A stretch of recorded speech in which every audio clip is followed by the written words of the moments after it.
বিদিশা ফার্মস্টেড থেকে আমরা একটু বেরিয়ে সাইড সিনে বেরোলাম। অ্যাকচুয়ালি এখান থেকে নারায়ণগড় মোটে 3-4 কিলোমিটার। তো নারায়ণগড়ের রাজবাড়ি যেটা আর মন্দিরটা আর ব্রহ্মাণী মন্দির, ঐতিহাসিক ব্রহ্মাণী মন্দির, এই দুটো আমরা একটু দেখে আসবো। তারপর এখানে এসে দুপুরে লাঞ্চ করব। তো চলুন, আমি যাচ্ছি এখন NH-60 হাইওয়ে দিয়ে, এটা উড়িষ্যা হাইওয়ে, এটা দিয়ে যাচ্ছি। তো চলুন। চলে এলাম ব্রহ্মাণী মন্দির, নারায়ণগড়ের খুব জাগ্রত এবং প্রায় 600 বছরের পুরনো এই মন্দির। কিন্তু দুর্ভাগ্য, মন্দিরটা এখন বন্ধ হয়ে গেছে। তাও ভিতরে যাব, দেখা যাক। বর্তমান নারায়ণগড় আর তৎকালীন নারায়ণপুরের হাদলা রাজবংশের কুলদেবী ছিলেন এই ব্রহ্মাণী দেবী। তখন পুরীতে যেতে গেলে ভক্তদের এই নারায়ণগড়ের ওপর দিয়ে যেতে হতো এবং ওই পুরী যাত্রীদের এখানে প্রণামী দিয়ে ব্রহ্মাণী দেবীর ছাপ নামে এক প্রকার মুদ্রা নিয়ে পুরীতে প্রবেশ করতে হতো। আজও দেবীর পূজা হয়ে চলেছে এখানে। মাঘী পূর্ণিমার দিনে এখানে বিরাট বড় মেলা বসে। ব্রহ্মাণী দেবীর কাছেই অবস্থিত একটি জলাশয়ের নাম রানী সাগর। প্রবাদ রয়েছে গন্ধর্বপালের রানী মধুমঞ্জরী এই জলাশয়টি নির্মাণ করেছিলেন। গন্ধর্বপালের পুত্র নারায়ণ বল্লভ পাল রাজধানীর নামকরণ করেন নারায়ণগড়। ব্রহ্মাণী দেবী উনি হচ্ছেন দুর্গারই একটি রূপ। তো দুর্গাপুজোর সময় এখানে বড় করে পুজো হয় এবং প্রচুর লোকের সমাগম হয়। এখানে বলির প্রথাও আছে। এখানে একটা শিবলিঙ্গ আছে। এখন একদমই ফাঁকা, বন্ধ। ঠিক আছে, এখান থেকে এবার যাব নারায়ণগড় রাজবাড়ি। তো চলুন। এই হচ্ছে নারায়ণগড় রাজবাড়ি, হোদলা রাজবাড়ি। এর ইতিহাস, প্রচুর ইতিহাস আছে এর।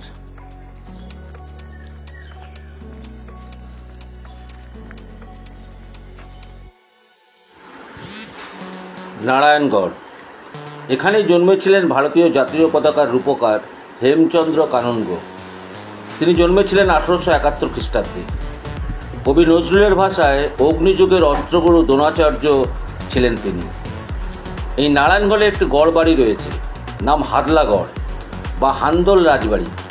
এখানে শুটিং হয়েছিল মনোজদের অদ্ভুত বড় সিনেমাটি। আজ বলবো সেই হাদলা রাজবংশের ইতিহাসের কথা। বহুযুগ আগের কথা। নারায়ণগড়ের নাম ছিল তখন নারায়ণপুর। এই নারায়ণপুরের ওপরেই ছিল পুরী যাওয়ার রাস্তা।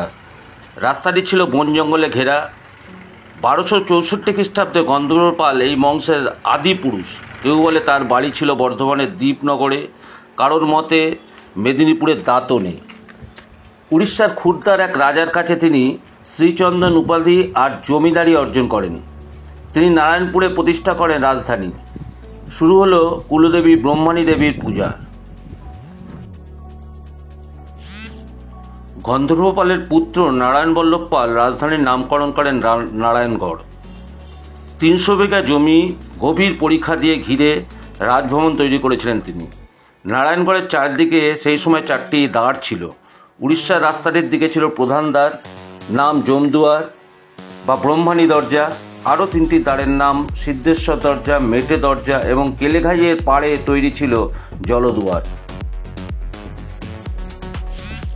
নারায়ণগড়ে মোট 26 জন রাজা রাজত্ব করেছিলেন।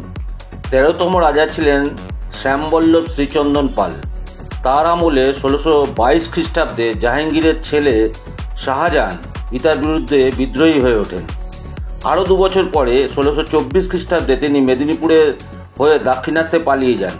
সেই সময় নারায়ণগড়ের রাজা শ্যামবল্লভ এক রাতের মধ্যে শাহজাহান ও তার বাহিনীর জন্য পথ করে দিয়েছিলেন। পরবর্তীকালে শাহজাহান ভারত সম্রাট হন এবং তিনি শ্যামবল্লভকে মারি সুলতান অর্থাৎ পথের রাজা উপাধি দেন।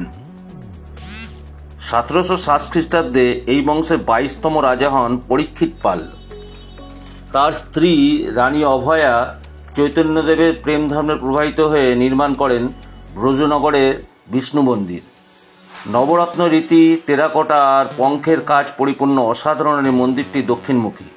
বর্তমানে কোনো বিগ্রহ নেই। মন্দিরের সামনে আরও দুটি চারচালা শিবের মন্দির রয়েছে। মন্দির প্রাঙ্গণটি চারিদিকে পাঁচিল দিয়ে ঘেরা, কিন্তু বর্তমানে দেখলাম মন্দির প্রাঙ্গণটি পরিষ্কার এবং সংস্কারের কাজ চলছে, খুব ভালো লাগলো। রাজবাড়ি ঢুকতেই ঝোপঝাড়ের মধ্যে আরেকটি মন্দির দেখা যায়। এটি আটচালা রীতির শিব মন্দির, বর্তমানে পরিত্যক্ত। 1264 খ্রিস্টাব্দ থেকে 1883 খ্রিস্টাব্দ পর্যন্ত টানা প্রায় 650 বছর রাজত্ব করেছিল এখানকার রাজারা। ইংরেজ আমলে বেশ কয়েকবার বর্গীদের বিরুদ্ধে ব্রিটিশ সরকারকে সাহায্য করেছিল এখানকার রাজারা। এখানকার শেষ রাজার নাম ছিল পৃথ্বীবল্লভ।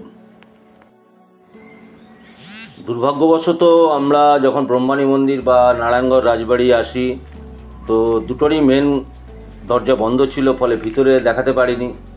তো যাই হোক, এখন আর এখানে রাজা নেই, রাজ পরিবার বংশধর রয়েছে।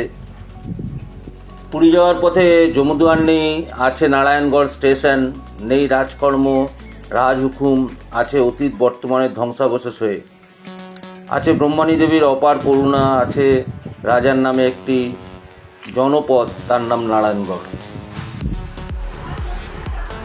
এখন যে মন্দিরের কথা বলবো, এটা ঝাড়গ্রাম থেকে 26 কিলোমিটার আর খড়গপুর থেকে প্রায় 18 কিলোমিটার দূরে 6 নম্বর জাতীয় সড়ক বোম্বে রোডের পাশেই গুপ্তমণি মন্দির। এই মন্দির প্রায় 450 বছর পুরনো। এই মন্দির প্রতিষ্ঠা করেন নরসিংহ মল্লদেব। রাজার নরসিংহ মল্লদেব এর মন্দির প্রতিষ্ঠা করেন এবং সবরপতি নন্দভুক্তা এই মন্দিরের ভিতরের যে পাথরটি, সেটা 450 বছর আগে ঝাড়গ্রামের জঙ্গল থেকে এই জায়গা থেকেই উদ্ধার করেন এবং তিনিই প্রথম পুজো শুরু করেন। কিন্তু তারপরে নরসিংহ মল্লদেব এই মন্দিরটা প্রতিষ্ঠা করেন। এই মন্দিরের বিশেষত্ব হলো, এই মন্দিরে কোনো ব্রাহ্মণ পুরোহিত দিয়ে পুজো করানো হয় না। এখানে শবরদের দিয়ে পুজো করানো। শবর মানে হচ্ছে লোধা সম্প্রদায়, নন্দভুক্তার বংশ যারা রয়েছেন লোধা সম্প্রদায়ের মানুষ, ওনারাই এটা পুজো করেন। এবং এই মন্দিরে দুর্গা পুজোর সময় এবং মকর সংক্রান্তিতে বড় করে অনুষ্ঠান হয়। নরসিংহ মল্লদেবের তৈরি মন্দির বহুদিন পূর্বেই ধ্বংস হয়ে গেছে। এখন নতুন অতি সাদামাটা একটি মন্দির রয়েছে, কিন্তু মনস্কামনা পূরণের জন্য বহু দূর থেকে মানুষ এখানে আসেন। এবং মন্দিরের বাইরে সামনের বোম্বে রোডের ধারে এখানে প্রচুর দোকান আছে, যেখানে পুজোর সামগ্রী এবং ফুল পাওয়া যায়। আর এই মন্দিরে আর একটা বিশেষত্ব হলো, এই মন্দিরের ভিতরে কোনো আলো নেই। এখানকার দেবী আলো পছন্দ করেন না, ওই জন্য অনেক সময়ই ভিতরে আলো লাগাতে গিয়েও সে আলো কিন্তু টেকেনি। ফলে এখন শুধুমাত্র ধূপের আলো আর মোমবাতির আলোতেই এই মন্দিরে আলোকিত হয় সন্ধ্যের পরে। এই মন্দিরের একটা বিশেষত্ব হচ্ছে এই তল্লাটে, মানে ইনফ্যাক্ট খড়গপুর মেদিনীপুর তল্লাটে যারা নতুন গাড়ি টু হুইলার ফোর হুইলার কেনে, তারা কিন্তু গাড়ি পুজো দিতে এই মন্দিরে প্রথমবার নিয়ে আসে।